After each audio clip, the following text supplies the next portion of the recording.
చేసేయండి, చాలా to our బాగుంటుంది. Channel masalas kitchen. ఎవరైనా ఫస్ట్ టైం కనుక నా ఛానల్ చూసినట్లయితే సబ్స్క్రైబ్ చేసుకోండి ఫ్రెండ్స్. స్కిప్ చేయకుండా చూసినట్లయితేనే నీకు వీడియో ఏంటో అర్థమవుతుంది, ఈ రెసిపీ ఏంటో అర్థమవుతుంది. ఫస్ట్ నేను ఒక అరకిలో చికెన్ తీసుకున్నాను.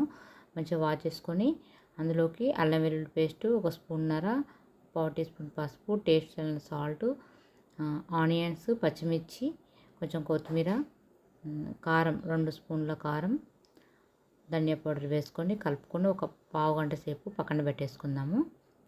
అలాగే 4 లవంగాలు, దాల్చిన చెక్క, ఇవి ధనియాలు, ఇవి నేను మిక్సీ కచ్చపచ్చ దంచుకున్నాను రోట్లో. దీనికి ఇదే బాగుంటుంది. ఇది యాడ్ చేయడం వల్ల చికెన్ టేస్ట్ బాగుంటుంది. ఇలా చేసుకోండి ఒకసారి, చాలా బాగుంటుంది చికెన్. ఇప్పుడు స్టవ్ ఆన్ చేసి బాండి పెట్టి 3-4 టేబుల్ స్పూన్ ఆయిల్ వేసాను. 1 స్పూన్ జీలకర్ర వేసి అందులోకి 2-3 లవంగాలు వేసాను. తర్వాత ఇప్పుడు మనం చికెన్ కలిపి పెట్టుకున్నాం కదా, అది కూడా వేసేసుకొని హాఫ్ స్పూన్ పసుపు వేసాను.